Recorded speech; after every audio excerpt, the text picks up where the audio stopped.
happen from time to time. But I, of course, couldn't help myself, and I wanted to speak out on a couple of things going on. So this one is Ilhan Omar versus Donald Trump on 9/11 controversies.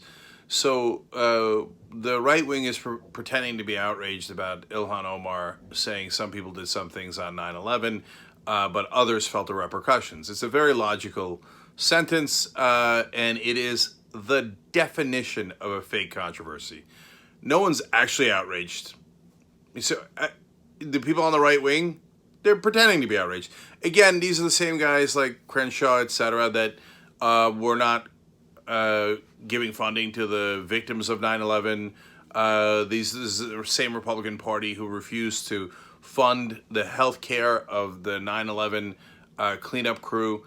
So the idea that they're outraged by that sentence is preposterous. No one's actually outraged by it. And even if you think you're outraged, you're not. You're full of crap, okay? So now I can give you a similar story from Donald Trump. And we're fair about it, unlike the other side. So Donald Trump, a year after 9/11, on the anniversary, so it's not like it's 15 years later, the anniversary, it's the next year, but he's on Howard Stern's program, and they joke around about how they should build a statue of Melania Trump to replace the Twin Towers that fell. Now, people can actually be outraged by that, but I'm not. They were clearly joking. Howard Stern egged them on. Do I find it to be outrageous? Look, it's so easy to pretend that that's outrageous politically, right? But I don't think it is. I think they were joking. You could say it was too soon to joke, but you could disagree with me, but I don't think it's that big a deal, okay? Now, on the other hand, there's three other things that Donald Trump said about 9/11 that I think are much bigger deals and give you insight into his character.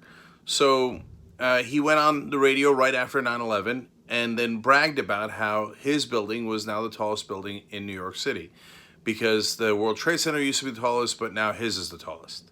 Now, it's, by the way, of course, not true because nothing he says is ever true. But that's not important. Now, on the outrage meter, that's more, to me, offensive than what he said about Melania Trump. But it's more telling of his character that it's never about the victims. It's never about the people who are suffering. It's never about anybody but him. He saw 9/11 as like, hey, man, 3,000 people died. On the other hand, I now have the tallest building. Win for Donald Trump. Getting tired of winning. So, okay, so that gives you insight into his character. It's a billion times worse than what Ilhan Omar said, but I think the others are way worse. So he then went on to say that at some point that he had hired hundreds of people to go help with the cleanup. Of course, never verified. The leaders of the fire departments there said they never saw anyone like that, and it would have been weird if a private person had hired anybody, let alone hundreds of people, to come help them, and they didn't need the help. It was the fire department and the police who were doing it, etc. So is that story true? Of course it's not true. Of course it's not true. And that is him trying to lie about how honorable he was during 9/11 when he didn't do any of that. That's stolen honor. That's a million times worse. Okay, that's a million times worse than bragging about how he has the World Trade Center building. I mean, now we're eons away from Ilhan Omar's comments. So if you actually cared about these things, you'd be, again, you pick the number 1,000, a million, a billion times more outraged by what Donald Trump has said than Ilhan Omar. And then finally, Trump said that he saw thousands of Arabs and Muslims celebrating in New Jersey after the 9/11 happened and the towers went down. Now, that's a lie that's actually dangerous. So just when you think Trump can't get any worse, he always finds another layer to be even more hideous than you thought previously imaginable. So now he's lying about 9/11, plus he's demonizing people unfairly and getting people riled up, angry at them. And then that winds up having ramifications. Several of his followers have already attacked Muslim Americans, and someone just threatened to put a bullet in the skull of Ilhan Omar, the representative from Minnesota. And Donald Trump puts out that video egging them on even after he knows about the death threat, where he took what Ilhan Omar said and spliced it together with the towers coming down.